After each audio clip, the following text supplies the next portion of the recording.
Hello, ladies and gentlemen, and welcome back to Sfcl Season 4. Another exciting matchup here for you. Phantom Legion Gaming versus Caint. I'm Corbeck, and alongside me is Chief. And Chief, what have you got to tell us about this matchup today? Well, it's not just a matchup. We're going to get there in one quick second. We kind of just want to remind everybody what's taking place. It's Season 4. It's the first week here, and some things have kind of changed along the way. We've introduced a couple of new teams, 12 of them, in fact, and, well, it's going to be a battle to the death over the next 6 weeks. We've broken down our league into two different divisions, Group A, Group B. Yes, we have very clever naming schemes over here, and we're currently monitoring. We're watching a game, or a Group A stream, but we'll go back to that a little bit later because we really care about those first four teams that end up qualifying, because that's how you get into postseason. First four teams are going to find themselves in postseason. The bottom two teams, well, they're not going to be having a fun time here in Solar Flare, at least the first part, because they're going to be removed from the league and they're going to have to fight in later stages to return back to the league. But Corbeck, I know we're really excited to talk about our games with Phantom Legion Caint. That's what's the matchup that's taking place today. Yeah, the relegation, by the way, is a really interesting addition. So it does give you something to compete for. You can't cruise through it. But let's take a look at our teams. I believe that we have oh, okay, we don't have team rosters. We just have map bans, but we can talk about that. Perfectly happy to take a look at those and see where this will be going, at least today, hopefully. But you know, yesterday when you and I were casting, Chief, we had a little bit of a smooth set of picks, right? It was a very stereotypical matchup. But here, I mean, we're seeing Oregon getting taken out early. What appears to be bank, but looks like a cafe, and what appears to be a cafe, but looks like a border there as well. Clubhouse getting picked up again. Theme Park, we will see, Chief. And then Chalet, that's actually not a bad group, all things considered. At least we'll get some theme out of this. Hold on. There's a foul on the play. There's a yellow flag. According to Map Ban, the maps are Oregon Skyscraper Chalet. So, oh god. So technical foul. We have OBS set up, or Observer set up with Oregon Skyscraper Chalet. So we're gonna go with Oregon Skyscraper Chalet instead of Clubhouse Theme Park Chalet. Yeah, we're just gonna move on. You can't always get it right. Hey, I see what you did there. That was good. That's how it goes. I'm a little terrified of casting Skyscraper. I'm not super familiar with that map, Chief. I know that you were I think that was one that you were pretty excited about seeing added back into the competitive pool. No? I thought you were into that. Well, here's or you were into theme. Was the one you were into. I love Theme Park. I'm a theme stan. Yeah. So here's the thing about Skyscraper. Skyscraper is not a map that I'm a particular fan of, but I'm really eager to see how people play it because it's new, right? It's a map that when it was an OG comp map, it was basically Blackbeard upside down rappel simulator on Windows, and it was terrifying. And while we're not quite seeing that, I haven't yet been totally sold on Skyscraper, but it's a breath of fresh air because it's super new, right? It's kind of breaking the yay, Borgen. Yay, Clubhouse. So for that reason alone, I'm happy for always casting Skyscraper, because again, it is a map that requires a lot of synergy, especially on the attacking side. You have to drone and clear every ounce of the map, and I understand why people hate it because of that, right? It requires you to surprise, play together as a team. It doesn't allow you to go for the Oregon or the cafe game that we saw yesterday. Spawn peek every window, get 5 opening kills in a row because you spawn peeked everybody. No, you actually have to IGL and clear. And I actually think that's going to kind of lean things towards Caint because they have a very strong IGL tones. Yeah, I'll be honest with you. I mean, I always am sort of still new to the Siege scene, the T3 scene, Collegiate, what have you. So, I mean, is there any insight you can give us about these teams? Anybody we should be watching out for? You mentioned Tones, which is a name that is familiar to me, and we know that that's a strong IGL right there. But anybody else on these rosters we should be looking out for?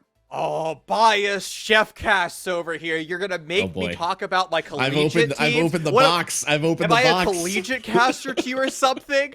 Ugh. Well, yes. Yes, sir. To answer your question, there are some notable names. You have some of the juggernauts from the collegiate ecosystem. You got Rai, you got Anarchy coming in from NC State, and then you got Akron's IMAT and JetCon. If you've ever played Ranked, you've heard about these demon stacks, and now they're making their way over to T3. So I'm honestly kind of eager to see how they compare against other T3 juggernauts like Toads, who you've heard of. Like, I mean, everybody knows Toads because the dude slaughters. So we got some kind of gunners queuing up in our lobby.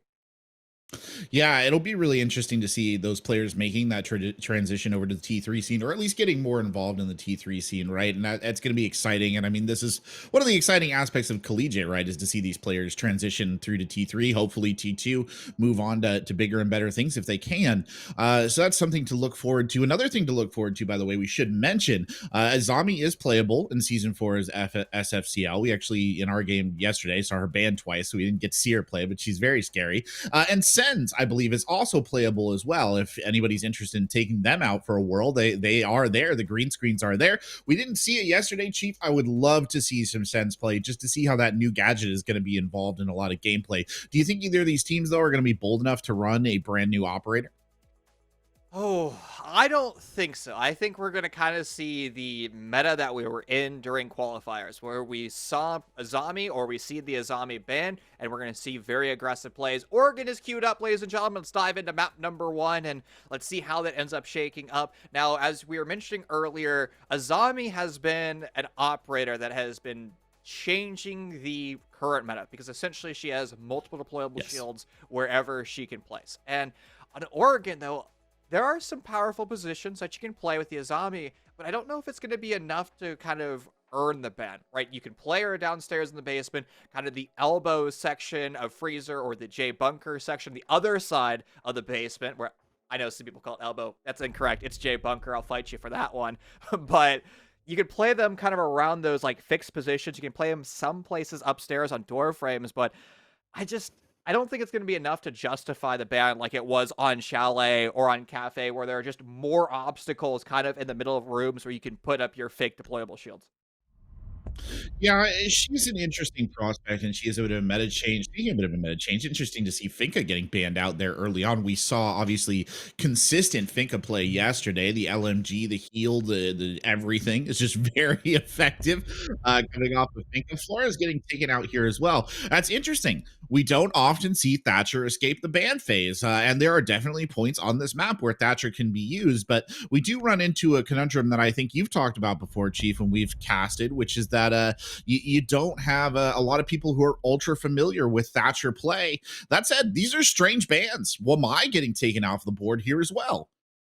Now, if we go back to our collegiate test, we have seen Wamai used viciously by JetCon, IMAT, Rai, and Anarchy. They like to play upstairs in the attic portion with that Wamai and deny pretty much until they die or until their utility has been wasted. That has been a strategy that they brought out consistently in the Unified Collegiate Championship, and maybe it makes sense that you don't want to have that on board, that asset, but it's also something that I don't know if it's going to be that impactful, because, well, I think we're going to see a lot of gunfights. I think it's going to come down less to the grenade utility and more to who can swing the door frame the fastest.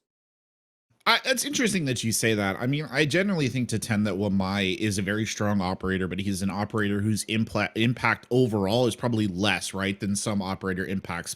But like you said, I mean, he can be used very viciously in his way. So I'd be curious. Projectile denial obviously still there in the form of Jaeger. You've got a little bit of it. It's just not going to be as much, especially for this basement defense. I think is where Wamai you'd like to have, right, a little bit more.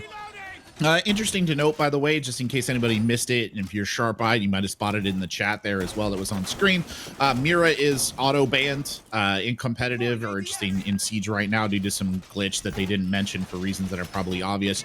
But she is auto-banned, so we won't be seeing any of her either, even though she wasn't on the ban list. Only one ADS there, by the way, Chief, being deployed to protect that smoke shield and elbow. And Anarchy is going to be able to kind of abuse that, because they have now 7th ping on to the Candelas themselves. So that means you're going to have the ability to ying your way into J bunker and overwhelm that position. That ADS is going to be put in an awkward spot. Now, to be fair, you don't have a lot of utility burn on the side of Phantom Legion, so you're not going to have the ability to whip those flashbangs down range and destroy the ADS.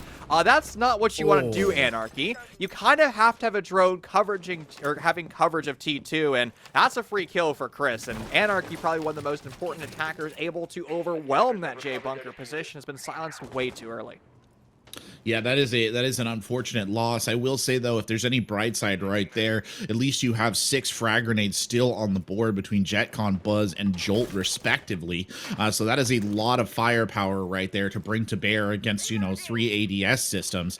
That said, I mean, I think Phantom Legion, that's put a little bit of the wind up them right there. They're not quite as eager to push in as they were earlier, and really a play that Chris shouldn't have been allowed to get by with. As you said, it really should have been droned out. And Chris, well, they're still hungry. They go for that one. Somehow don't trigger that Claymore. It must have been awfully close, those little lasers, but it won't happen. I'm Matt now, going to take up the position here on the stairs. A little bit of pre-fire there for you. This is a bold bit of play, but we'll fall back there. Not going to trust the LMGE just too much in that particular position, as Chris is still holding tight, waiting for the opportunity. Meanwhile, Jolt begins the checklist for a Mav on this map and opens the hatch looking down in the E-box. Mav's job was very easy there since that hatch was not reinforced, so Jolt's going to be able to have a lot of extra blowtorch to open up other hatches if they are reinforced. Now that Phantom Legion is starting to apply pressure in through J bunker, they're going to have to start to rotate somebody else with a set of grenades so you can have control of that deployable shield. Chris decides to get aggressive, and IMAT was not prepared for that. A nade at the DBNO Chris's feet, but that doesn't quite find the impact as desired. Phantom Legion with 60 seconds left to play with. Don't find them in a comfortable position as the smoke toxic gas grenades deny the main stairwell. Phantom Legion's going to have to put a hiatus on this attack, allow that smoke to propagate, but in that time, it allows Chris to once again get aggressive. Their third kill in this round. It's all left to Buzz and JetCon. Full HP, but they don't have any more grenades, and it's allowing Chris to once again walk up that main stairwell. These are not particularly great plays that we're seeing here from PLG. I don't really know what the idea was, and they fall into, I think, one of the things that really is a big trap. That's a beautiful shot there, by the way, to clean that up. But one of the big traps that a lot of teams fall into, which is it despite coming from multiple angles there, Chief, you saw a little bit of pressure on blue. You saw a little bit of, the pressure coming down the basement stairs, and you saw the pressure from the top hatch. It's still a relatively one-dimensional attack, right? The preponderance of force is all focused on one side of the map, and that frees up defenders. I mean, it really allows kind of Chris to play a lot more freely. They were never able to assert control of the bunker entrance or blue, which is something that I think would have really benefited them. And I wonder how much you can kind of trace back to the initial loss of the Ying right there, who would have theoretically, I think, been the operator who would have really allowed them to challenge that elbow position. And that's the thing. Caint is going to be extremely aggressive every single round. That was not a one-off for them. We're going to see them constantly swinging around position. So if you're bringing the Ying, if you're bringing that utility, you have to guarantee that you put it in a position where it's going to have impact. And if that means you have to have 2 people on drone early on to put that Ying in the correct position, that's what they need to do. Now, the side of Phantom Legion, they've elected to not run a traditional hard breacher, but they're going more for the shock and awe. They do have one set of the pocket thermite charges. That's going to be on Jolt, not on Anarchy running the buck. So you're not going to have the smoke grenades at all to cover your execute. This is an interesting lineup, and Phantom Legion is really prioritizing, I guess, your utility usage, your grenade usage, and I guess this is why that they want to ban Wamai. But remember, if there's roamers off-site taking those gunfights, it's critical that Phantom Legion pinches them together and then uses that utility on that part of the sector of the map and that roamer. I think my problem with this, or at least my issue with this, is you made a very good point. It's a bit of an odd composition there. Good kill by IMAT to just pick one off early, shut down one of those roamers, but there's still problems here. Tones Tupper on the top deck got one in. IMAT approaching very cautiously as Tones is repositioning to come back in. I was going to say, where do you deliver this rush? Oh, Tones, is that Nook that's down there hiding in the freezer? I think it very much is. Tone tries to escape from the grenade. He won't do it. JetCon doing good work. The Nookassance is in fine form at the moment with this particular operator. Second time in as many days that we've seen her played very effectively.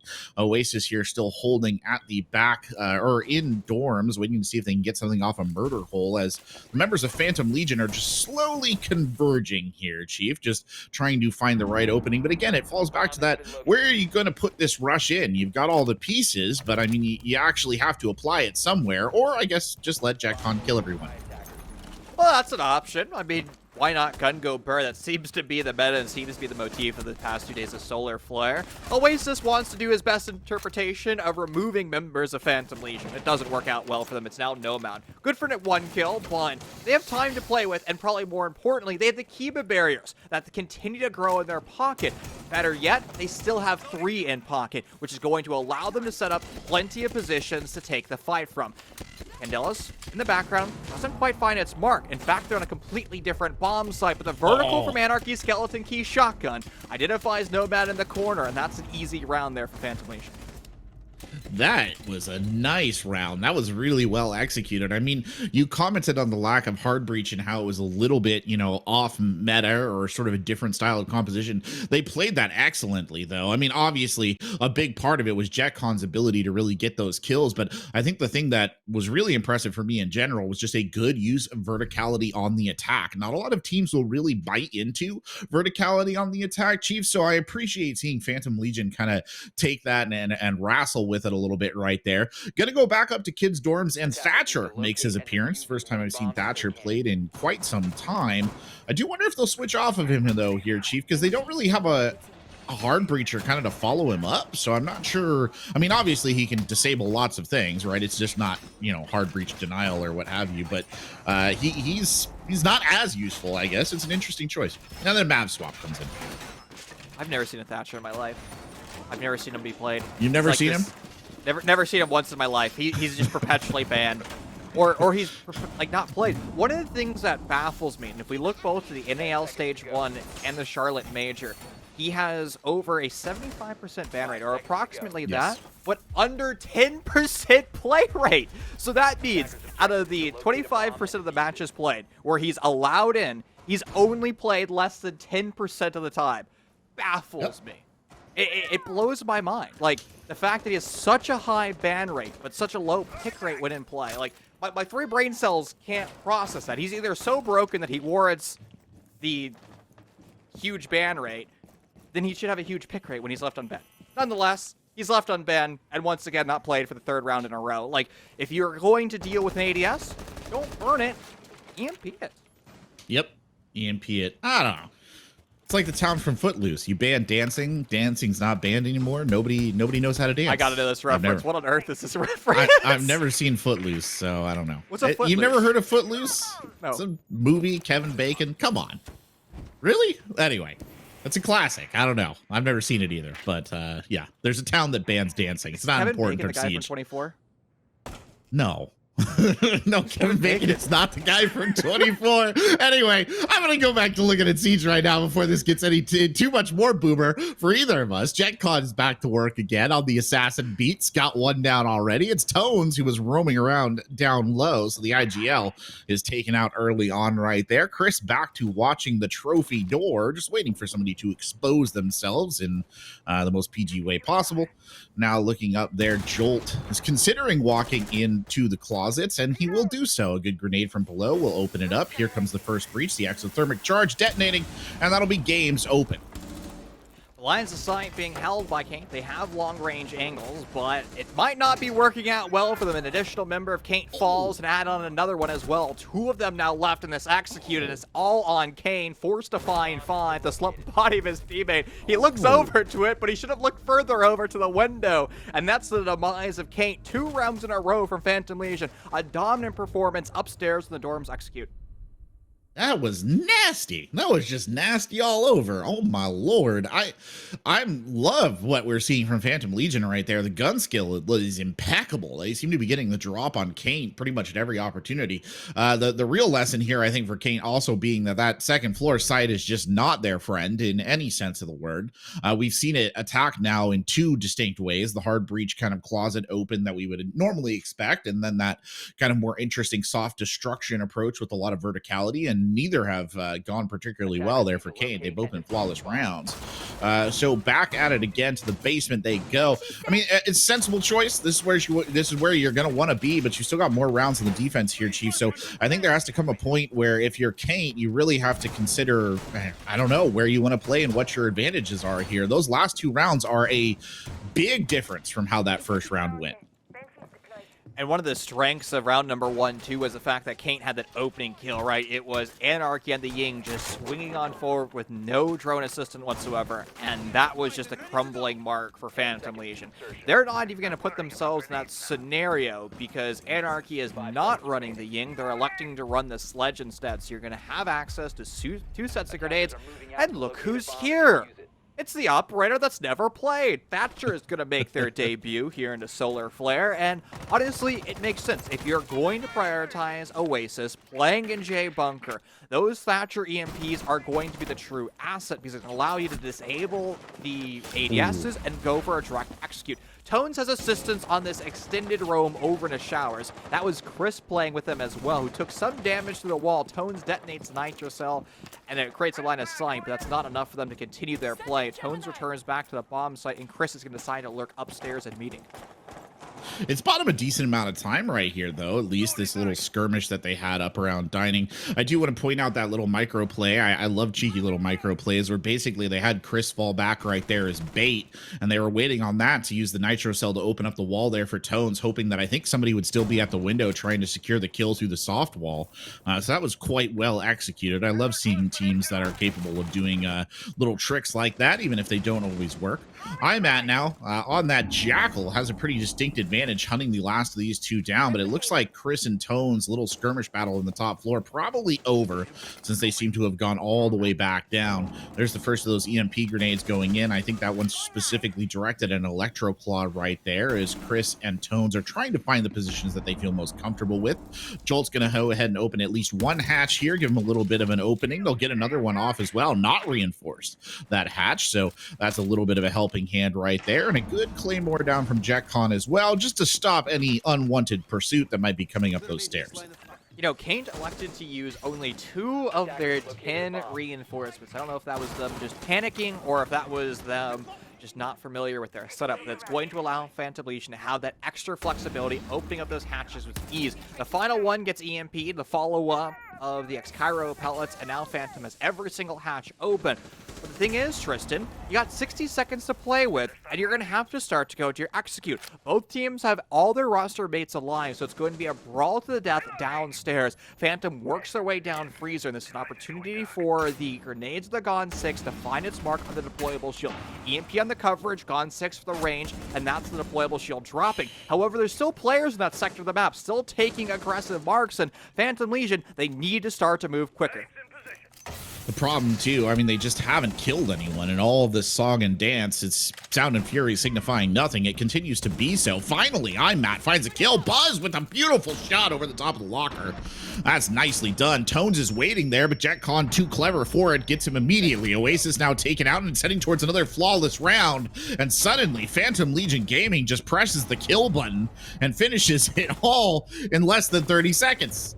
It's a collegiate death stack for a reason. I mean, this is what they're known for doing. They surround their bomb site, and one by one, they take gunfights. As soon as IMAT found that opening kill, did you notice that Buzz also swung? They also took that gunfight practically simultaneously. They were like a well-oiled machine. And from there, they continued to move closer and closer to the bomb sites, only like 4 or 5 meters. But what they were doing was they were swinging together as a team. Even Thatcher with that solo gunfight on the prone player on the back portion of Freezer, they were jiggle peeking around, not only waiting for their teammate to have coverage of the door in the event that they lost their gunfight, but they were still grabbing information. That was a very methodical attack from Phantom Legion with low time.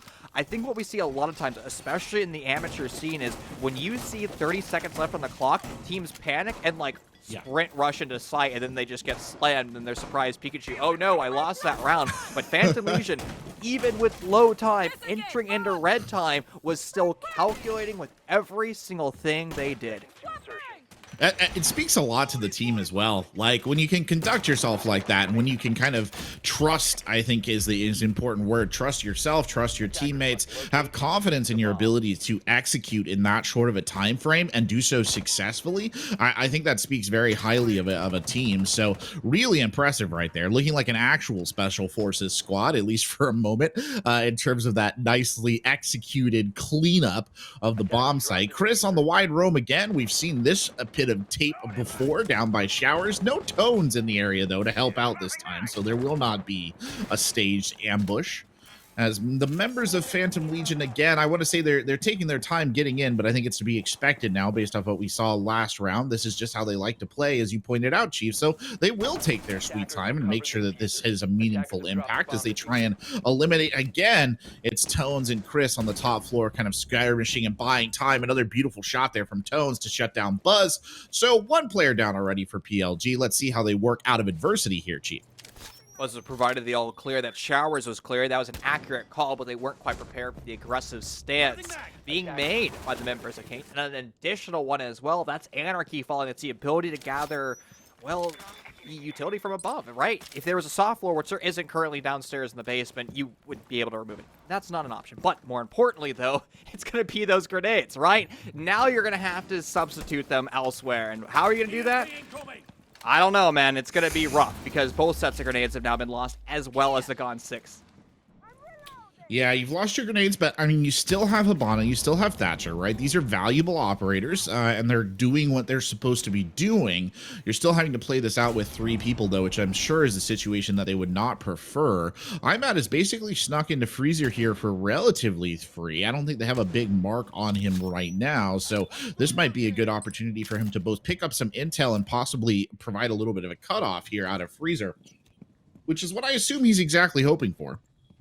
Chris, though, might be wise to it. I don't know. They don't seem super confident about the fact that there is somebody in Freezer, just that it's a potential threat area. And IMAT seems quite happy to wait. The rest of the members here of Phantom Legion playing some interesting perspectives, looking through a little hole into the attic, and for good reason. Nomad is there. Unfortunately, JetCon pulled off just a half a second too late. IMAT still waiting here in the hallway. Nobody giving it up, though, yet, Chief. Low time for Phantom, and probably more importantly, since they have lost 2 of their teammates during the roam clear, it's going to be a difficult execute. They're not going to be able to do what they did in the previous round, swarm the sign. But JetCon finds one, but it's going to be purely in vain as their teammate has fallen. It's all left to Jet. 4 targets to find, one sprints straight into their crosshair, but again, low time, and probably more importantly, the diffuser's on the other side of the map. Doesn't spot the prone player, and Tones gets the free kill. That's Caint finally addressing their problems. Those 3 rounds in a row for Phantom Legion, but no more. We find ourselves tied up once again. We're getting closer to tied up. Well, Caint needed a round like that because things were slipping bigly on the other side. I mean, what was that, 3 flawless rounds in a row right there before Caint was able to fight back? Interesting that when they got that initial pick right there early off the top, I think that was a good maneuver for them, and I think it took the wind out of Phantom Legion sails just a little bit right there. One of the things I was going to say last time, and I mean, you may be able to tell me if I'm right or wrong in this assumption, Chief, but this is just a general thought of mine, is if you do have a team that's used to working as a kind of a well-oiled machine and has a lot of confidence in one another and that sort of thing, when numbers do start to whittle down, sometimes I think it gets a little worrisome for those sort of stacks because you're so used to kind of, you know, executing in a dominant fashion and everybody being alive that it's sometimes there's a fine balance here between rigidity and flexibility, right? Especially when it comes to defending. And it's always interesting to see where teams kind of fall on that scale.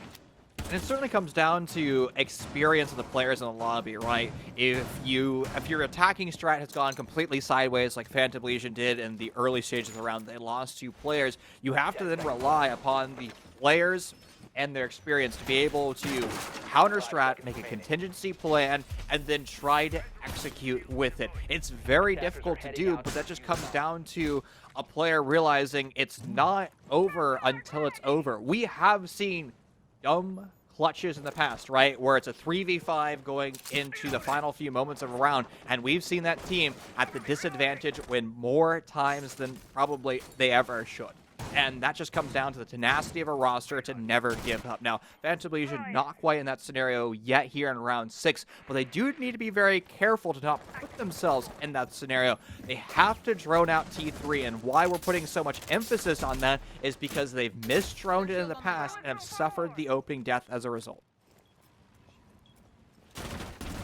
Well, Nomad still secure here up in the top deck. Oh, I see what you're going for there with the Thorn. I don't think it quite worked out how they thought it would.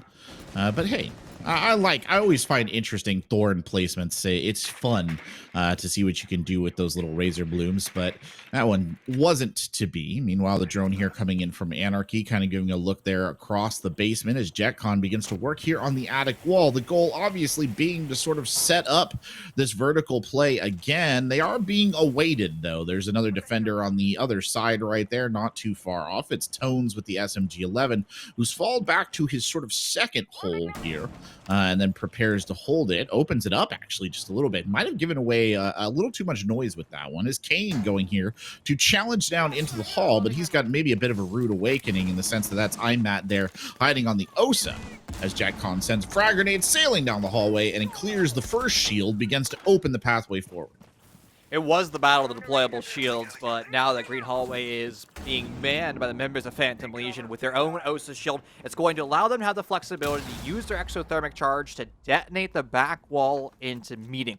Now they have one of the most important aspects of the round confirmed. You have multiple avenues into the site. Now it just comes down to if you find that pick or you're able to place your smoke grenades in a good spot, you can go for the execute. IMAT starts to push deeper into the green corridor, but something that the members of Phantom Legion has yet to be prepared for is the fact that there is an echo in play, monitoring every single thing that Phantom Legion's doing. Anarchy's control downstairs is also going to prevent a nitrocell through the E-box, which can be critical when that plant does eventually start to take place.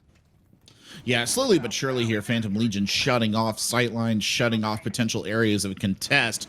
Tones here, not going to let it go sliding. Ghost comes in. He will get the Nitro Cell up through E-Box, but it finds no one. Anarchy swings out and immediately gets the kill on the back end of it. Now some of the members, though, are suffering casualties. That's Chris taking Jolt down there. Chris getting another one. It's IMAT. Caint gets involved as well. That's Buzz taken down, and that's 4 members there of Phantom Legion off the board as Anarchy gets swarmed by the remaining defenders. Unfortunately, not so great around for Phantom Legion right there. Chris proving to be a bit of kryptonite here on a lot of these rounds. And Chris was in a play-to-die position. Their back was against the wall, and there was nowhere for them to go because the lines of sight that were being held from the OSHA shield and the breach itself. And they just simply won their gunfights multiple times because the members of Phantom Legion took single gunfights. One of them would die, and a few seconds later, another one would attempt the trade. They would die, and then one by one, they were fed into the meat grinder. And that was just not the coordination that we saw from Phantom Legion if we go back to the 2 examples of dorms where they are very coordinated. They're holding angles together. They're swinging together. That was absent during that round, and it was exploited by Caint. Even with the member downstairs, Nitrocell, losing their life to Anarchy, it didn't translate into anything tangible. It was a valiant attempt from Phantom, but it didn't work for them. It's an opportunity now for them to reset and reshape their mindset because they're going over to defense. I'm Matt here setting up the defenses. They'll get to it. Interesting, they brought Maestro along to the party here. Good solid operator, Alda in hand, and those evil eye cameras to add as well. JetCon here picking up the projectile denial duties. Obviously, my banned out, so we won't be seeing any of him here for the defenders. Does look like they're not going to go for a hard contest of elbow this time, as you see a lot of teams, including Caint, went for that. Instead, they might maybe use an evil eye down there. I don't quite see where they placed it, but let's see how Caint goes about this. They've got a pretty stereotypical lineup. Thatcher making another appearance here, so it'll be interesting to see how Nomad plays the Thatcher as opposed to what we saw coming out of Phantom Legion. Drones slowly gathering information, and nobody's yet occupying over by showers, but there are still roamers to be mindful of. JetCon by the freezer stairs, and they also have some help as well. That's Anarchy on the other stairwell by laundry. But as soon as those drones spot those players, they're going to get destroyed, and those players are going to decide to fall back. Anarchy is actually back early, and that's going to allow Tones to continue the crouch walk terror with an LMGE. Now, IMAT is the only one left off site, and I think they're going to be recalled earlier. There was a drone spotting them going up to T2. The impact grenade will give away that audio, and Tones is still hunting. IMAT spotted and slammed through the wall a little bit too aggressive. They overstayed their welcome, and now that's the opening kill for Caint, and probably more importantly, every single time that there's been an opening kill, or for every team that has found the opening kill, they've been able to win the round. Caint there swings the Gemini around the corner, gets a good idea of where his opponent is waiting. Oasis will go to work now that the EMP grenade is off, so establishing that vertical positioning that is oh so critical here on this Oregon map. There goes another EMP, and the X-Kairos will follow. Nomad here just checking down towards the attic, waiting to see if somebody is trying to slip through that way, but it is not to be, at least at the moment. Tone's now moving into support. They're very concerned about the attic, but I don't think that there are any defenders up in Big Tower, as it were. Chris there sends a frag grenade sailing over. No joy on that one. And Oasis, I think, still has at least one hatch to open, as JetCon eats a little bit of damage, but remains relatively sedentary in the freezer position. Here comes Chris pushing forward. He's got a warm welcome awaiting him just around the corner, but it's Tones who secures the first kill right there on a jolt. Anarchy now challenging towards freezer, picks up one with the DMR. I think that's the only one they're going to get, at least for the moment.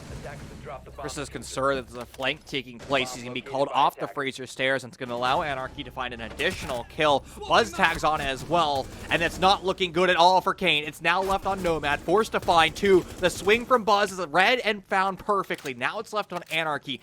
It's going to be a DMR, a terrifying weapon that does a ton of damage, and more importantly, Nomad does not have eyes on the diffuser, nor do they have eyes on the last remaining members of Phantom Legion. They're pre-firing every corner, but they're constantly being monitored by the cameras left on site. Anarchy just needs to play time and wait for the diffuser sound to be in the final moments. There's the plant, and they have full information. A free sprint, and most likely a free kill. Uh-oh, there's a few seconds left. He knows where it is, and right as Nomad gets off the plant, Anarchy finds the kill with the headshot. It was getting close there the last few seconds, but Anarchy able to save the round. That was a well executed cleanup there from Phantom Legion. Or, I'm sorry, from Caint holding it together. Phantom Legion. Oh my god, I got my defenders and my attackers mixed up. That's a basic problem. I apologize. Brain shuts off sometimes, Chief. Can't help it. It's all the flashing colors, video games. They rot your mind. Anyway, more esports here on Sfcl. As we wait to see what Phantom Legion brings to the table on the second floor. Interesting lineup, actually. Caint coming in, of course, that's an option, but with the Thatcher on the board, Chief, not as big of a threat, that Caint Electro Claw. Usually relatively easy for a Thatcher to neutralize, which is when one of them is taken off and the other isn't, is usually why you see a bit of an upswing in the one character's usage.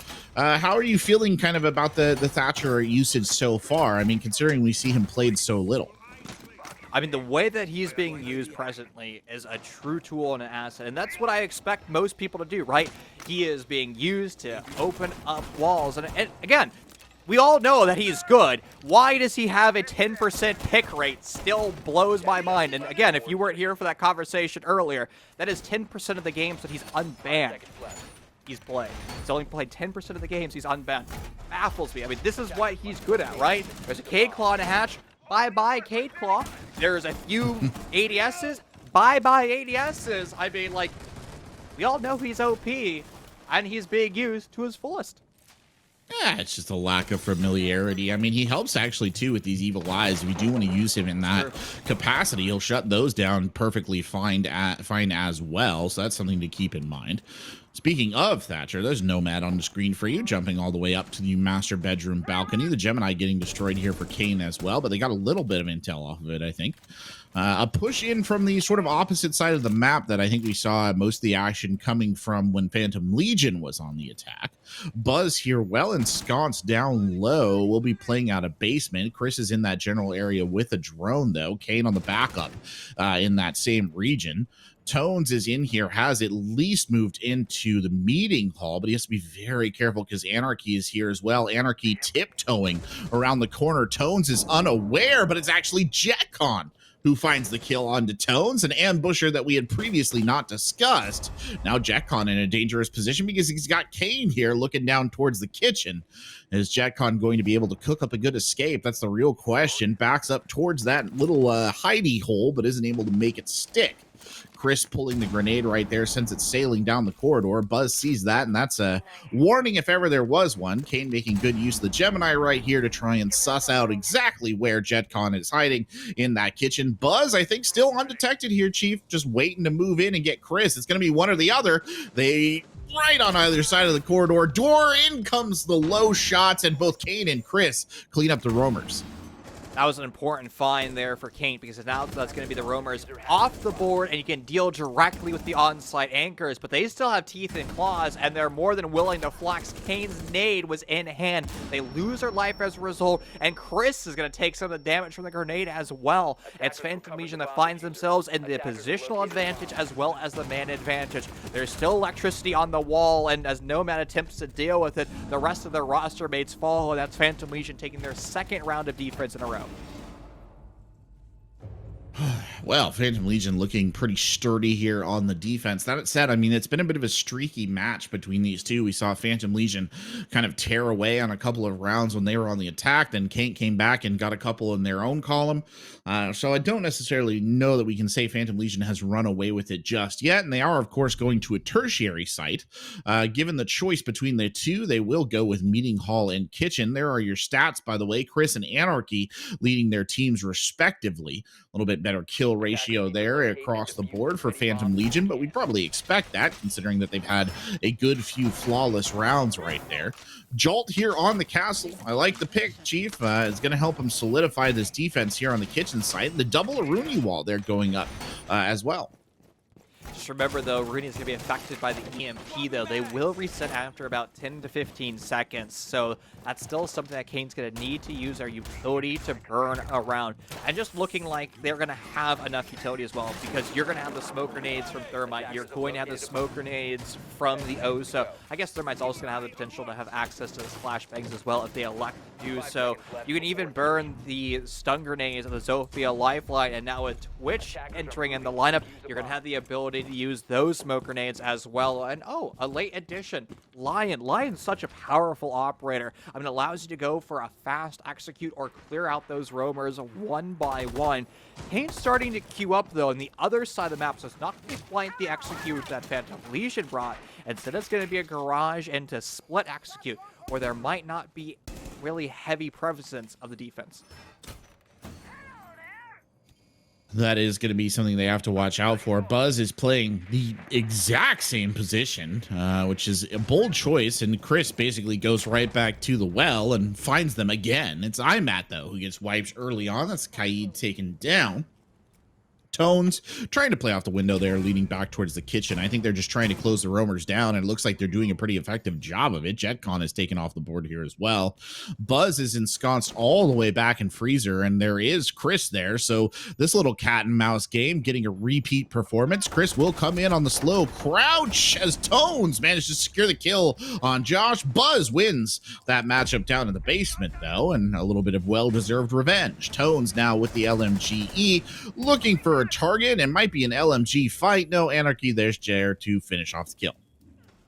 Phantom Legion still in disadvantage, though. Two of the defenders left, and it's going to be kind of a scramble back to the site as Buzz has to make their own rotation. Provides a lot of audio for Caint to put themselves in a position to find that trade or that kill, but they haven't yet because they're still trying to enter into B, and it's being monitored by the Maestro cameras.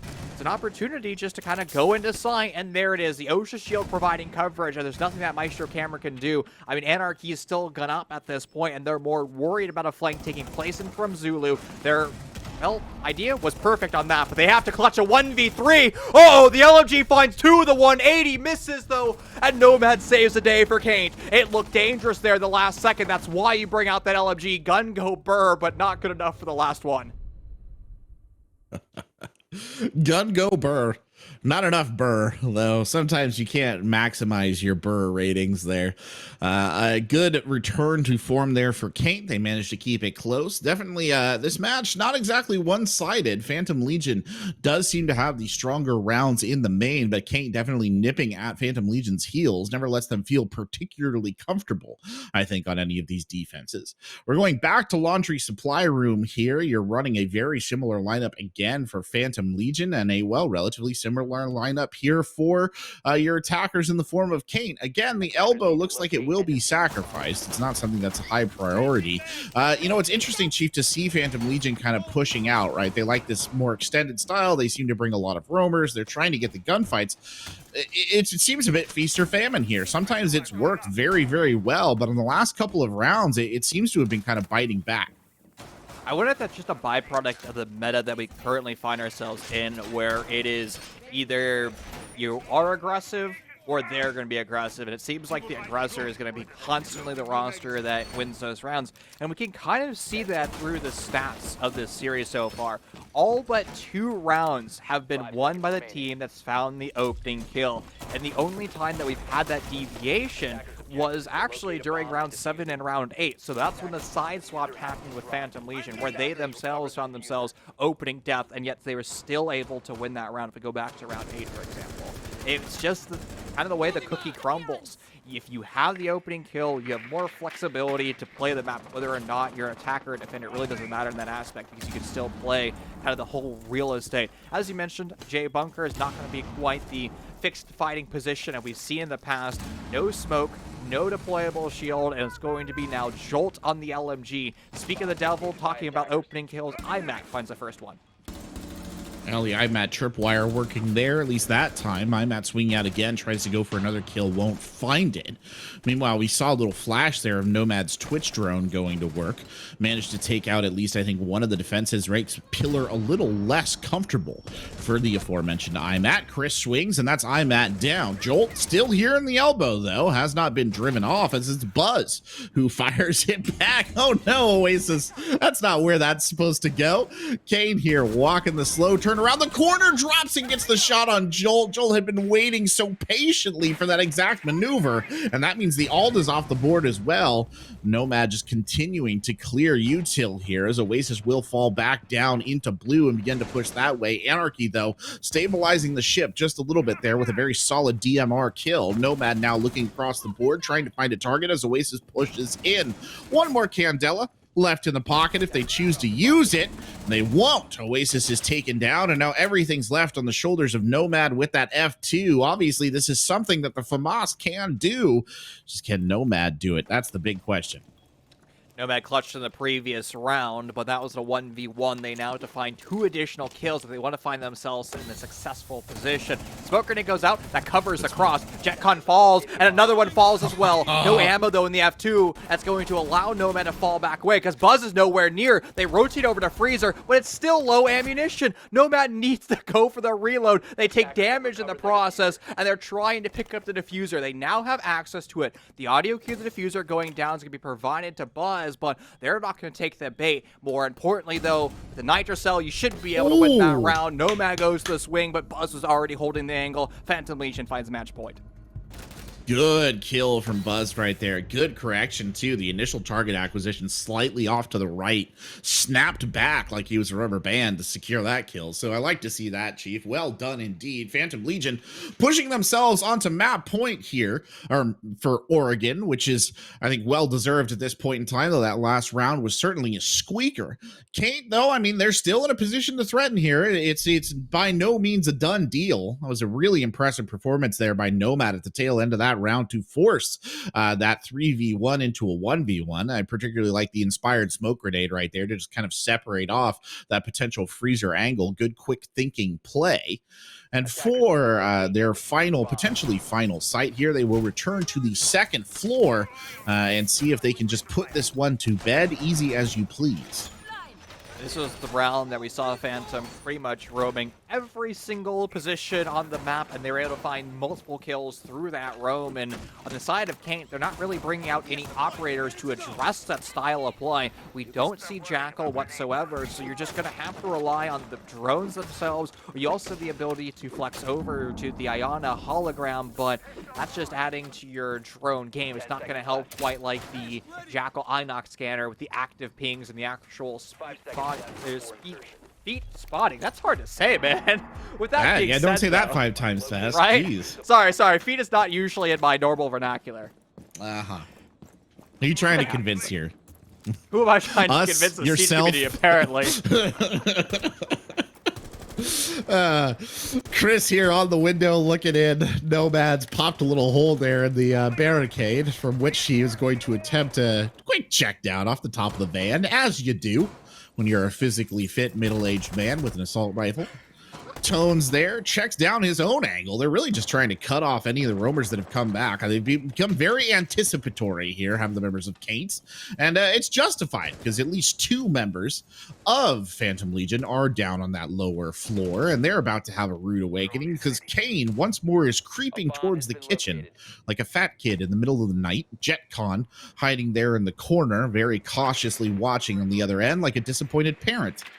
And we'll see where that ends up going. I mean, the 2 of them in this situation is very familiar to what we've seen between multiple members of this team. These roamers, the roamers are really challenging the members of Caint, Chief. I think this has been very strategically successful across the board. Well, it looks like Phantom Legion, they want to have an extra stack downstairs in the kitchen, and Caint is about to provide that opportunity. An EMP detonates in the background. That's going to allow the exothermic charge to follow up to detonation. IMAT was trying to play double Cade Claw to bypass the first EMP to destroy the exothermic charge, but a good team play from Caint was allowing them to do so. Oasis is in sight. They're carrying the diffuser. They go into pit, but they have plenty of coverage. They're just waiting for the all clear of the bomb site before they go in from the plant. Phantom Legion's going to attempt to have a flank in from behind. Buzz's Nitroso from underneath is going to be far off the mark, and you still have Anarchy flirting with the bomb sign, but they've now lost their life, and it's going to require Buzz to do the unthinkable. 2 kills to be found as they work their way up the white stairs. They may have some information for those Maestro cameras. It's not going to be quite enough is what they want. The LMG sprays in front of them, and the P10 Roni still nerfed. Only 16 bullets to play with. Not what you want to have against the LMGE. And Tones locks it down. Caint finds round 11, and they'll keep themselves alive here in Oregon. You're summarizing my thoughts exactly there, Chief. I was thinking the exact same thing. Wow, that's not the gun that you want for a 2-clutch situation with the LMG sitting on the other side. You're 16 bullets. Okay, multiply that by 10. And you're just about what Sophia's sitting on right there on the other side. So, unfortunate indeed. I mean, a valiant effort from Buzz, but would be the one that decides it. Back we go to the second floor kids' dorm's main hall. It will not be abandoned, I guess is the right word here, by the members of Phantom Legion. Interesting, IMAT picking up Frost and bringing that into the play. Interesting kind of late round choice right there. Sometimes if you pull the Frost out after a number of rounds, people just aren't thinking about it as much because they've got a lot of other priorities, but I'd assume the members of Caint will be well prepared for it. Otherwise, the lineup looking relatively standard. I'm still a bit interested by the choice of Buzz on the Mozzie, to be honest. I feel like they haven't derived a ton of value from the Pest other than their basic sort of drone denial. And I'm not sure that, you know, the Roni didn't seem to give them a ton of value there either. So in terms of roamers, I'm not sure he's the one I would really take here, Chief. That's just my opinion on it, I guess. Maybe it's just to bring in the nitro cells, since it's the only operator that you have access to a nitro cell. Yeah. Plus, it gives you the flexibility to provide some support to the roamers, but then I guess you can also hit the reverse card and say mute accomplishes that as well. Yeah. Maybe it just comes down to personal preference. I mean, sometimes that MP5K with 1.5 times sign is pretty nasty, and it's definitely going to have more bullets than the P10 Roni or the Commando. So that gives you the opportunity to flex on over. A run-out had just taken place, and Anarchy was deep into construction when Nomad died. And that is your Thatcher. The ability to open up the wall could have been nerfed, but as you mentioned, Frost is in play, and IMAT was playing the Cade earlier. So still, Oasis can open up the wall whenever they decide. No, they don't have, and correct me if I'm wrong, I don't think they have any hard breach denial, right, on the side of Phantom Legion. They do not. They've forsaken that, so I mean they'll be able to get it open, but certainly you don't like the idea of losing your Thatcher early on, because as we've seen throughout this match, he's been played very effectively. You yourself said that he was a very excellent tool.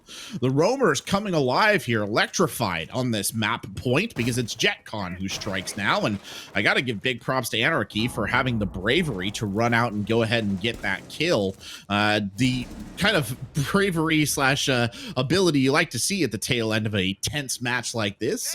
Jolt there gives someone a shotgun welcome, takes them off the board. That leaves Oasis, who's blown up from below. The donut will remain in Oasis's column. Buzz picks one off in the corridor and puts it to bed. A good closeout there by the Mozzie player to secure map number 1 for Phantom Legion. Phantom Legion does it off a flawless round as well. They secure their own map choice, and that was just Phantom Legion. They weren't necessarily the better team. I think both rosters are very equal right now. It was just the fact that Phantom Legion was able to get away with their aggression more consistently. I mean, it's perfectly demonstrated in that final round, Tristan, where Anarchy is outside for a decent amount of time. That was 3, 4, 5, 6 seconds. Nobody from Caint is able to deal with them, and Nomad dies to that run out after all. And that round just spirals out of control, and even with no wall denial, it didn't matter because Phantom Legion was the aggressor during that round, and they are constantly taking gunfights, preventing Caint from establishing their map control and eventually just crumbling underneath the flawless round. Yeah, really the pressure and aggression of those roamers and those gunfights. We talked about it a couple of times, and it was sort of the defining aspect of Phantom Legion's play. And I think you're right. It 100% propelled him to victory. A couple of rounds it didn't work, but when it worked really, really well. Will they be able to pull that off on our next map, though? It'll be Skyscraper up next here on Sfcl. Don't go anywhere. We'll be right back after this break. Hey everybody, welcome back. You find yourself in the middle of a matchup between Caint and Phantom Legion. Phantom Legion was able to take their own map choice of Oregon. Not quite a decisive victory. It took the entire 12-round duration, a 7-5 victory for them. Brian Schubert, we're actually going to change your name. You're going to be called Goatbeck from now on. Tristan Parker joins me here. My friend, what are expectations moving forward into Skyscraper? I mean, again, Skyscraper is a map that's newer, right? And I'm not super familiar with it. So I feel super uncomfortable saying like decisively one way or another. I do think it is a complicated map, right? This is something that we talked about at the very start of this broadcast. It's a complicated map. It requires teamwork. It requires caution, like well executed kind of attacks to avoid being picked off. If there's one thing that Phantom Legion seems to really enjoy doing, it's being bigly nuisanced, right? At various points of the map. And I think they're going to keep doing that here on Skyscraper. And it's going to be more effective than Oregon because on Oregon, you played it so much, you know where to expect people to be hiding. I don't think you're that familiar with Skyscraper that you instinctively will know, oh, there will be somebody waiting at the top of X staircase. I just don't think it's going to happen. So I think this map will favor Phantom Legion, at least to a certain extent. It is fair to mention, though, this is Caint's map choice, and the way that we saw both teams play was just aggression. Skyscraper is going to be Oregon aggression times 6 million. It is going to be taking every single gunfight possible and hope that you waste as much time through those gunfight endeavors. And that's a rocky road because we saw what was taking place on Oregon.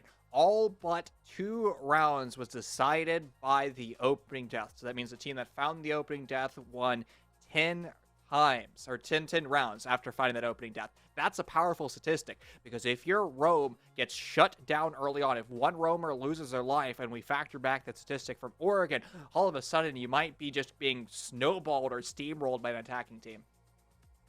Yeah, that's true. It was a theme, I think, in some of those matches that we saw, right? Or some of those sites that we saw on the last map where suddenly, one member would die and then that was just it, right? They just boom, boom, boom, people getting picked off. That was especially a theme of Phantom Legion where they would kind of get one pick, make sure they had the trades all set up, and then suddenly they just start dropping everybody like flies around there. I agree with you, though. I think Skyscraper is going to be an absolute shoot house. I think that they are going to be engaging in a lot of gun battles in some very awkward places.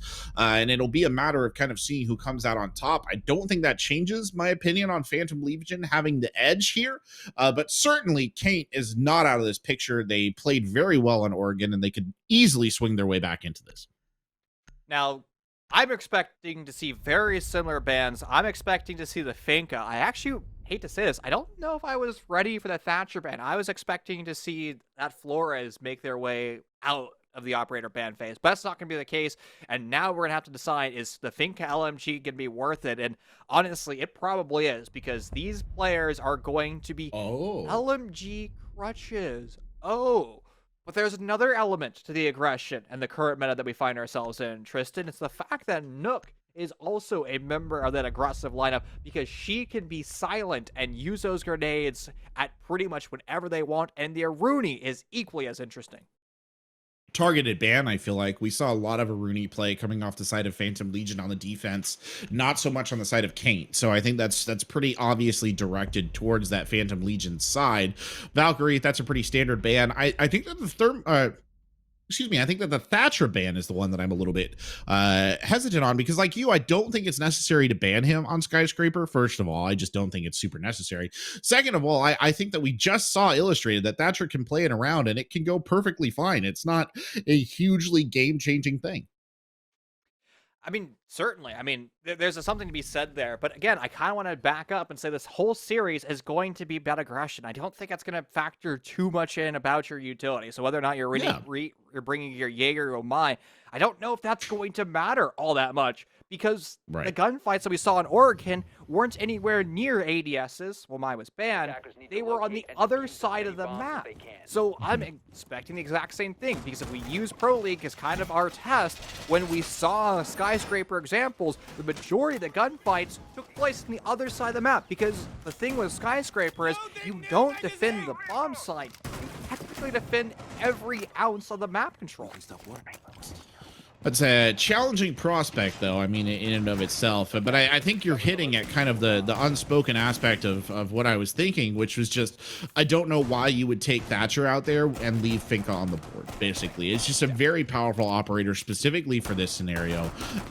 You think about an operator who has the ability to use their utility in a cross-the-map manner and get reses. That's the really scary part. LMG, LMG aside and grenades aside, which are both also terrifying in their own way, it's a huge advantage for a twisty, turny, gunfighty map. So I think that's going to benefit Caint very well here. And we haven't actually seen Tones play the Finka because she was banned last time, so we don't know how this is going to look. But it looks to me like an almost attempted rush right there. Going to go right for the gut, blow out that balcony doorway, and begin to make their way towards Karaoke right there with very little hesitation.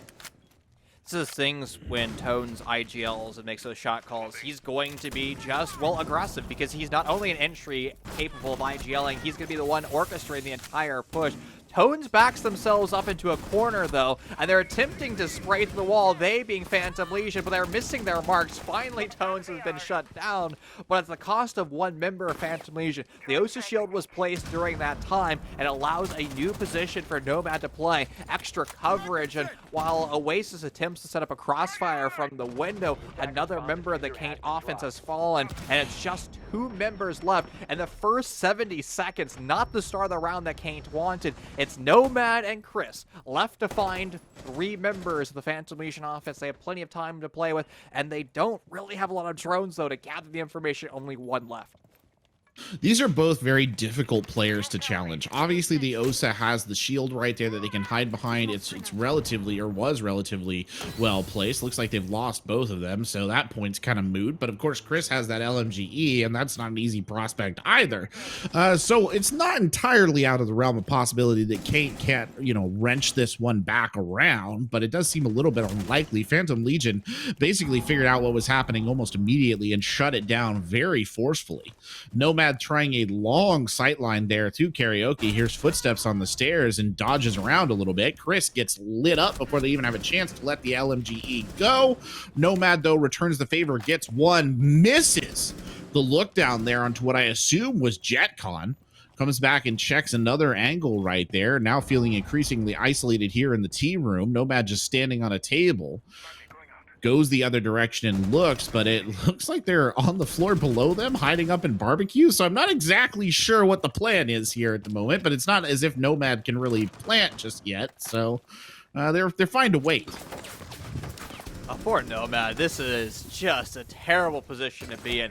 Smoke Grenade provides coverage. They're able to touch the diffuser, but the 2 remaining members of Phantom Legion establish crossfires and establish a hunting pack, and it just comes down to the audio cue and then Brutal. gun go burr. Somebody's going to find their mark through that smoke with that much lead going down range, and Phantom Legion is able to take round number 1. And I think what shocked me the most about that round was the setup that we saw from Phantom Legion. I was concerned when we saw Skyscraper and Caint having this as their map choice. I was concerned that Phantom Legion would not have a strong defense in the way that we saw them establish the deployable shields with ADSs. To be fair, that weren't factors during this round. But moreover, the fact that they had a pre-made strategy with murder holes and was able to create so much discombobulation on the side of the Caint offense, and eventually they just kind of hit the brick wall. Tones had to make the play, and after that, the members of Caint started dying one by one. Yeah, it's interesting because neither of these teams looks particularly uncomfortable, right? Like, this is something that I think I was speculating that Skyscraper newer, a little bit more confusing teams wouldn't necessarily be gung-ho about playing it. But I mean, you look at what PLG is doing right here, there's no hesitation. They know exactly the setup they want. They know exactly the sites they want to play. They're well drilled on this. So major props to them. And I mean, the same goes for Caint. They picked it for a reason. They clearly had a strategy right there. I think one of the stumbling blocks, though, was kind of just the execution. You saw them run in the door there by Karaoke and Tea Room, and then you yourself pointed out that Tones kind of just backed into a corner. It wasn't a good place to be. It didn't look like they had a very sort of concise follow-up plan for what they wanted to do. Just a quick interesting note before I throw it over to you, Chief. There, Nomad is playing Zero, which is an operator I don't think we see an awful ton of, but he is very interesting, and he can be very valuable if his cameras are applied correctly. So we'll see if he can get more out of these Arguses. Well, you know why, Tristan? He's not allowed to play Nomad. That'd be too confusing. Nomad, like Nomad, we don't allow that. That would just break my 3 brain cells. So if you want to bring out a flank watch, you have to either bring out the gridlock or the Zero. And to be fair, Zero does provide you a lot of flexibility. They have access to a Gon 6. They have 2 cameras for flank watch, which means Caint can use the other traditional drones to actually gather information in real time, using them as kind of sources for the entries to get that control. So there is a time and place for Zero, and we've been seeing Zero more and more in Pro League for that reason. I mean, most of the time you're going to have somebody active on those drones. I'm a bit lost in the sauce, though. Tries to play a rat angle, and Chris just deals with that way too easily. That's the open death against Phantom Legion. That's a mark that they did not want to have, because that's a nitro cell now removed. One of the kind of problems with a smoke right there being demonstrated was just if a player just chooses to eat it and go right through it. Tones ate it there too, by the way, with the boosted Finka in effect. Buzz wipes Caint off the board. They don't even know he's there. Oasis is down in the tea room. Oh, the tea is spilled in a big way. Buzz is still going to work right there, but Nomad able to shut it down at the very tail end. And now everything on the hands of Tones here. Oh, what a shame about the tea room. That was pretty grim that they allowed, one of the defenders to sort of slip in like that. Tone's still looking for an opportunity to secure a kill. Has at least a soft ping here for a vague idea of where one of the defenders is. It's not a particularly great situation and slightly reminiscent of what Nomad had to deal with on the last run. Destroys the camera right there, moves their way through Dragon, triggers the alibi for a split second, and then is right back to work here. He's got to cover about 6 different angles at once in this hellscape that is Skyscraper, and JetCon releases them from their mortal coil right there and brings it around to an end. Corner camping simulator there for Phantom Legion, and the irony of that was the fact that IMAT started as the first death in a corner, but from there, Phantom Legion ratted every single possible position, and we even saw the superhuman play of Buzz with a giant 2K, and that was kind of the upsetting factor there for Caint. They weren't able to recover, they were knocked off balance, and Phantom Legion was able to exploit that with additional kills, eventually putting Tones in that 1v3 unwinnable scenario. Now, Phantom Legion, after 2, I would say, decisive round victories, they're going to be going over to their 3rd bomb site. And here on Skyscraper, we've seen mixed opinions about all 4 bomb sites, but in particular, the barbecue site, which is on the other side of the map, or downstairs in bedroom, which I kind of like more than the exhibition, the site that we were just at, for one particular reason. You can play it very similar to the way that you play Kitchen on the Villa, where you play upstairs, you hold upstairs, and then you eventually fall back. You also have a hatch not directly into sight, but into the buffer room facing towards the south. So you have a ton of flexibility to play the entire upstairs portion of the map and then eventually come back home to your bomb site. Oh, I'm just glad they're not playing barbecue, to be honest. I'm hungry. That would be painful if I Funny, just I was keep about to saying make the I'm word hungry barbecue. joke too, because I am. It's not even a joke. I am genuinely just hungry. I have pizza downstairs, man. They don't feed us here, just so you guys know. They starve their casters. They say it's good to be hungry. Ironic because Tofu's name is Tofu. Yeah, I was about to make that a joke. No. Same wavelength, same No, wavelength. stop being one step ahead of me, man.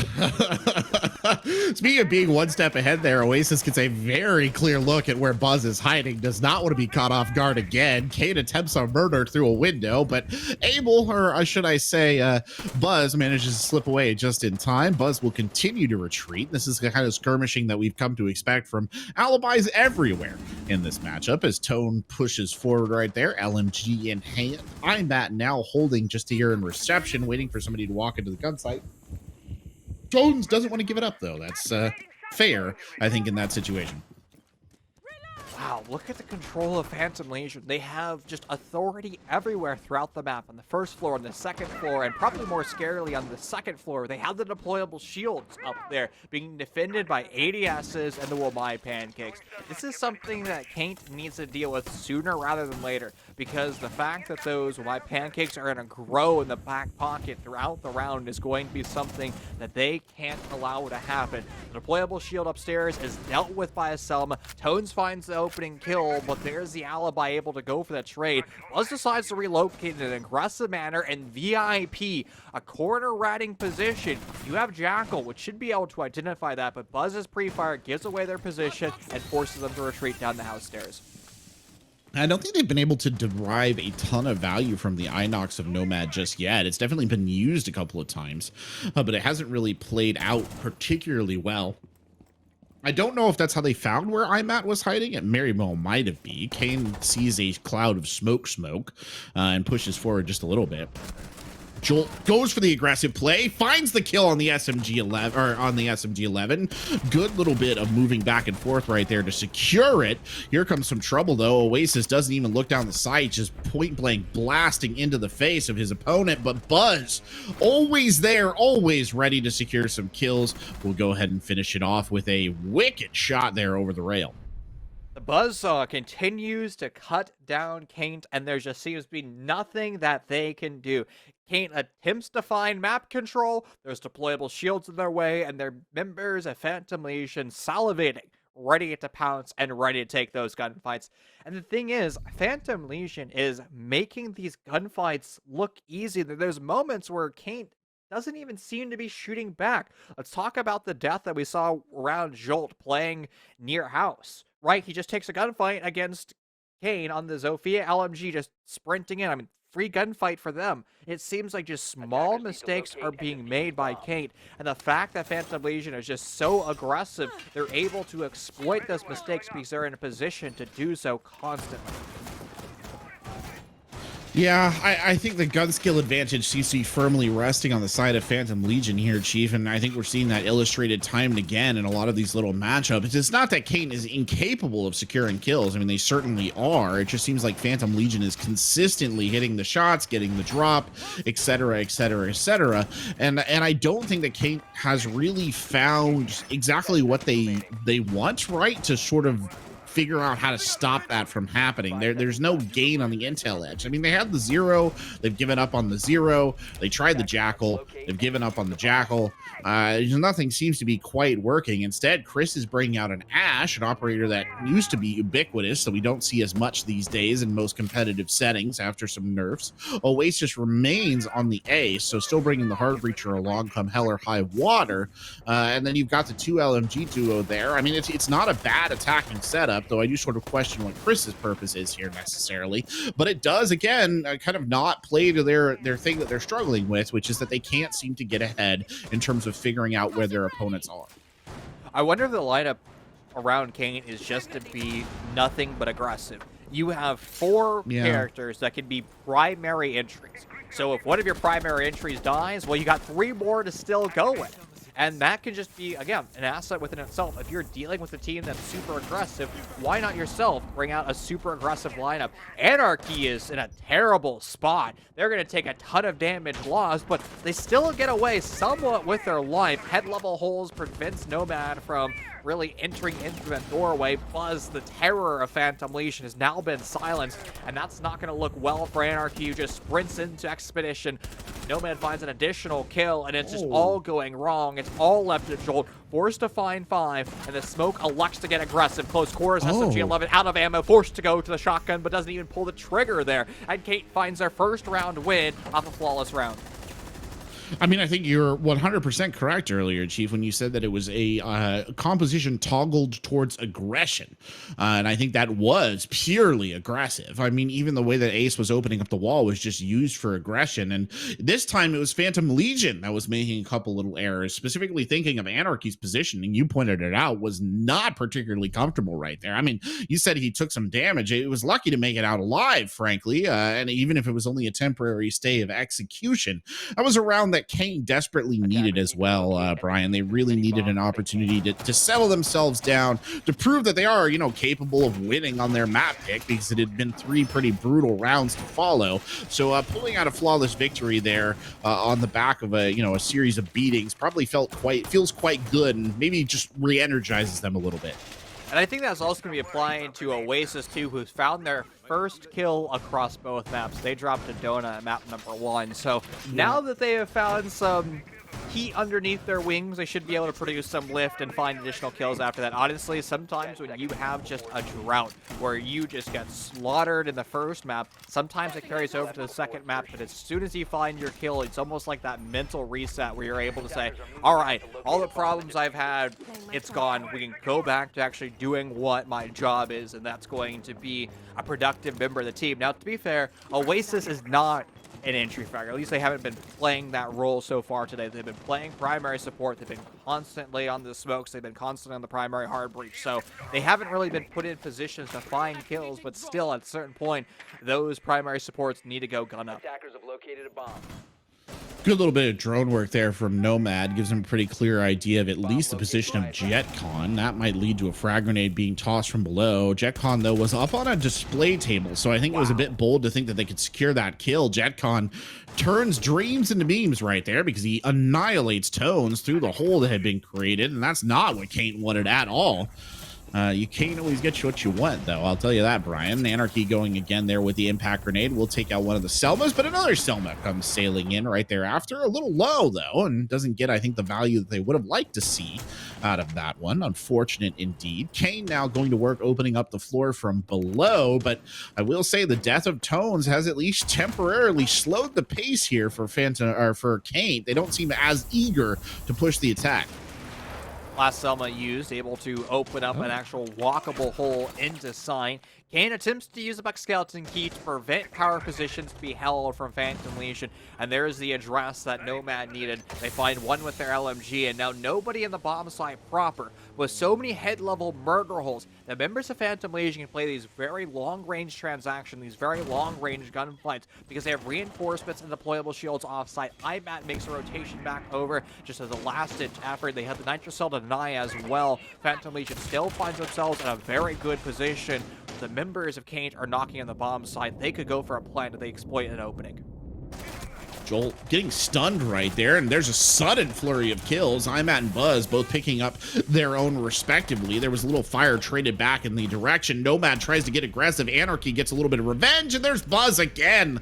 The bane of this poor Caint team strikes once again here on Skyscraper and puts Oasis in an early grave. And another very solid defensive round there from Phantom Legion, who look like they are well in control of Caint's map pick. That was another round I think that Caint really could have used, Chief, to sort of reestablish themselves. And I mean, it was a rough start with losing Tones, and then I think they sort of had their level a little bit. They had the sight lines open that they wanted, but Phantom Legion just played around it and forced them into an aggressive position and kind of reap the rewards. There's a ton of deliberation there from Phantom Legion. They took almost the entire 15 seconds to select the bomb site that they wanted to play, and then they scrambled for their operator lineup. No mistakes were made there, but that deliberation, I think, kind of demonstrates the mindset of Phantom Legion going into round 6. You've lost T-Room. That's been your primary bomb site. So do you elect to go back to your tertiary bomb site downstairs in bedroom, where it was a scrappy final fight in the moments of that round where they're still able to win? It's a gamble. Whatever decision the Phantom Legion makes, they've decided to go back to their primary site of T, but Again, Caint, their best site on attack is probably going to be T-Room. It's the site that they've had the most experience with if you go back to looking at how scrims are done. So it's an interesting decision to say the least. But you know what? Phantom Legion has been so darn dominant. The only time that Caint has been able to win a single round of attack, that was that flawless round back in round number 4, which happened to be this bomb site. Yes, I mean, it didn't look good the first time they attacked T, though. I will say that. It looked a little bit confused. I think they seem to have tightened up, I mean, since that moment, so I don't think it'll be as much of a problem here for them, but certainly I don't feel uber confident. That is a long-range toss of that Selma, by the way. Get that man a football contract right there. Hucks that thing down range and gets the wall open, which is going to open up a sightline for Caint, but there's one that they're going to have to challenge at a rather ungainly angle. Meanwhile, Maverick going to work here, getting some holes open in the wall. That should give them another opportunity to maybe get a breach in. I think he's primarily focused on getting the Electro Claw down. I'm not sure what their entire plan is with that Maverick right there. It's not the most decisive angle to attack from, but clearly Nomad has thought this through, I'm sure. And I will trust the process up until the point at which the process no longer trusts me, Chief. I was expecting that they would just be taking control of Geisha using the blowtorch to remove the metal portion of the wall, and that's what Nomad's doing. They're going to trick the wall, the metal falls away, and then now you can rotate over your impact grenades of the Zofia lifeline to open up that wall. So it's all fine and dandy. At least it should be. Where is Caint on Zofia? They're shooting that wall with their guns. It might be very likely that the Zofia lifeline impact grenades have been used elsewhere on the map. There we go. Okay. No, it's just a stun grenades. You usually see 4 over there, but thankfully... Oh! Well, not thankfully. Caint is dead. I was going to say, it took them so long to make that happen. And it's loud and obvious to a certain extent that I think it was inevitable that at least one of the defenders from Phantom Legion was going to rotate their way over there and be like, hey, what's going on with all the noise and the gunshots and the explosions and stuff? And it was Jolt who responded to the creeping infection and shut it down. Chris, speaking of creeping, is creeping towards karaoke right there. And well, I don't think they particularly like what they see. Jolt, by the way, is in motion again, just waiting for the opportunity to shoot someone. Matt's cleaning up somewhere else on the map. An ugly gunfight there for Chris. Can't secure the kill, and there's Jolt shooting him in the back, just like I thought would happen. And that leaves poor Oasis here, trapped alone on an island, surrounded by angry members of Phantom Legion Gaming.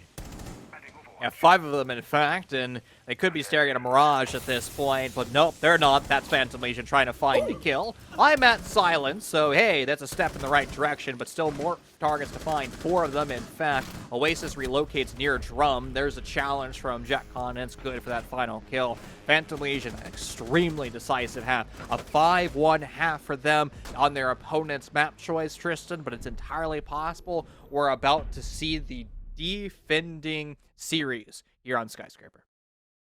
I think that is actually probably pretty likely. I mean, let's face it, right? When we really think about it, defending is usually considered to be the easier side. And on lesser known maps, I mean, I think that the defending often has an advantage as well. I think attackers start to get a preponderance of strength when they have a pretty good idea of how the map works. That said, I mean, I did say earlier, and I stick with it, neither of these teams looks particularly uncomfortable here on Skyscraper. I think the problem has just been that Caint, in particular, looks like they're having a really hard time picking the locks that are being presented to them by that Phantom Legion defense. I feel like there was never a round where they seemed ultra confident with what they were kind of running with. I don't know if you get the same vibe that I was seeing there, Chief, but it never felt decisive from Caint. It always felt very hesitant, very probing. They didn't exactly know where they wanted to go. I think the feeling that you're describing was just the fact that Buzz was doing such a strong roam where they're just constantly taking those gunfights, and it just was like a brick wall constantly being placed in the front line of Caint trying to establish their map control, that it just seems like they were bashing their forehead against that wall far too often. But again, it's a new half, and it's just an opportunity for Caint to kind of reverse engineer the strategy that caused so much pain for them. 5 rounds of pain, and deliver it against Phantom Legion. And we're going to see kind of glimpses of that. We see the deployable shields being brought out. We don't see the ADSs, but we still see those Y pancakes. And a little bit of a spicy wrinkle. Nomad downstairs on the poles, acting as a human wall hack, providing information. And it's very likely that Phantom Legion will not have a drone downstairs and they have no idea that they're being monitored from below. Yeah, that's a really good call, actually. It's a really sensible pick. Pulse is a very strong operator. He's just, I think, very finesse. You have to use him in the correct way to get maximum value out of him. And I think you're looking at an almost best case scenario for a Pulse because, like you said, Brian, I don't think they're going to go looking for a Pulse, right? Like, they know he's out there, but I don't think they're necessarily going to send a ton of drones down low. You might even be expecting them to play that Pulse at a more vertical angle to kind of slow you down or at least get an idea of where you are. Imat here stepping forward to challenge the breach. The Jackal taking up the entry work there for a moment, but it's Buzz who secures the first kill. It's Caint who goes down, but that Pulse is just feeding intel like there's no tomorrow. And it looks like Tones will turn at least one of that little flash into a kill. Tones trying to challenge again, fires a couple of shots down range, comes circling back the other way. Imat is waiting. Nomad, though, finding one with the Nitro Cell from below. The classic Pulse play right there to shut down yet another attacker. And now sitting in a 3-2, Caint in a position where they might actually be able to secure this one out if they play this calmly and confidently here on Skyscraper. Still one more Nitro Cell on the side of Caint, so you can use that combination with Nomad to still do the job of guiding that Nitro Cell to a position where it's going to have impact. But Nomad has rotated upstairs, indication they find themselves. The Selma trying to open up that wall is going to be mute jammed away, so Phantom Legion will not have a new site or new avenue into the bomb site. Now with mute jammer gone, Selma now detonates, and the members of Caint are very spread out. It's an opportunity for the INOC scanner to find its impact. As soon as one of the feet have been marked, the members of the defense can be isolated, but Nomad's still attempting to take their firefight. While they do make the attempt, they end up losing their life, and it's all left on Oasis. Against 3, the SMG-11 out of ammo, they relocate and reload. It's a swing that the offense might not be prepared for, but after all, it's a collegiate superstar IMAT, and they read into it perfectly.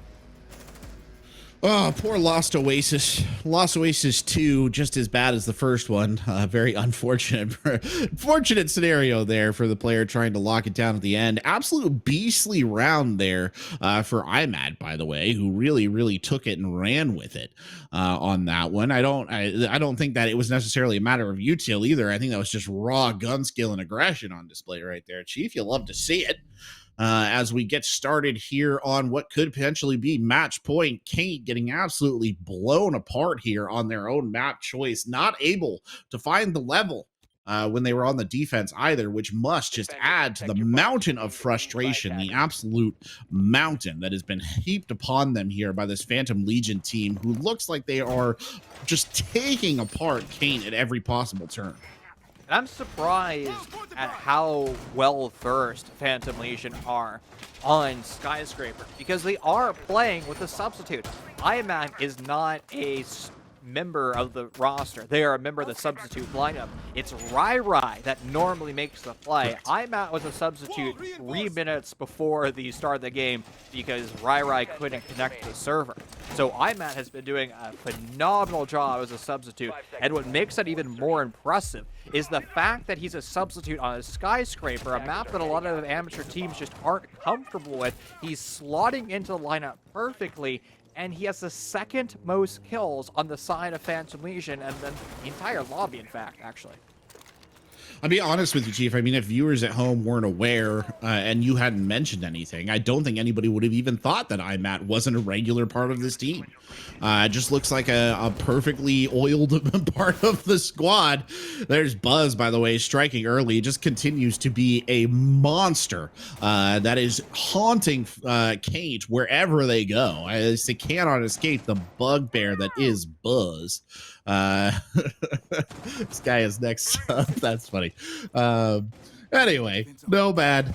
hiding behind some boxes. Looks out around the corner. I think the entire side of Caint probably feeling a little less than excited here in this match point round. Matt there confidently shooting the Frost Mat out. Will not be caught by such cheap chicanery here at this point in the round. Speaking of getting caught out, Tones here fighting an ugly battle there with Sterling, trying to make something work, but nobody really gets caught out by that one just yet. Good long sightline here, though. Tones is really trying to lock this down, and unfortunately, he feels like he's facing too many members of the other team at this point in time. He's got at least 4 of them there distributed, pushing in towards this angle. And no protection of the deployable shield, no ADSs, no My Pancakes to be seen. Buzz finds an additional kill, which is going to make the position of Tones that much more critical. It's imperative that they find a kill in this endeavor and continue to waste time. Their push is going to be that much easier, though, because Tones has coverage from his teammate, and he one-taps IMAT, the substitute, into oblivion. That was the play that Tones needed. That gives them the confidence to continue to play around the deployable shield. As multiple flashbangs go out, they're going to be forced to recall back to the bomb site. Now for control for Phantom Legion. That's all fine and dandy. Was a 3v3 going to execute with 60 seconds left.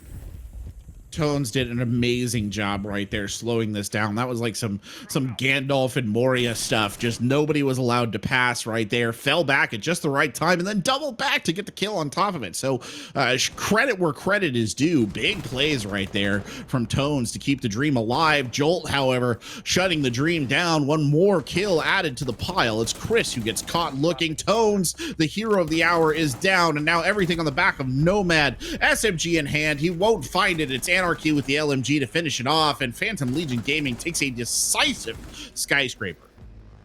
That was impressive from the Collegian stack, even with the substitute. I can't call them all Collegian because there are members of that roster that isn't on the Collegian sign. That's Buzz and Jolt, but well done to them. Again, we came into Skyscraper kind of on tiptoes. Phantom Legion had a good map 1. That was their choice of Oregon, 7-5.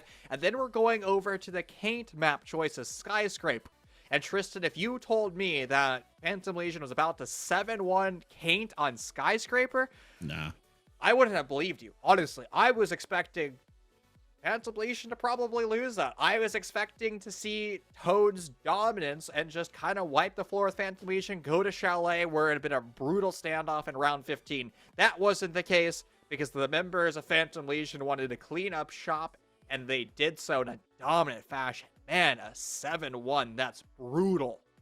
Yeah, it was brutal. I mean, the wheels came off right there from Caint, and it's unfortunate that they weren't, again, ever really able to find what they needed on that map. And I think by the time it turned over to defense and they were finally, you know, in a more comfortable position, it was just too late. Like, the damage was already done, probably mentally and just in terms of the state of the game, they weren't able to recover right there. But certainly setting up an interesting storyline for the future. I'm sure Caint will want to get vengeance on Phantom Legion sometime during this tournament. But for the moment, Phantom Legion will take the win. We're going to go to a quick break here, and then we're going to be back with an interview from one of the members of the victorious team. Don't go anywhere here at Sfcl.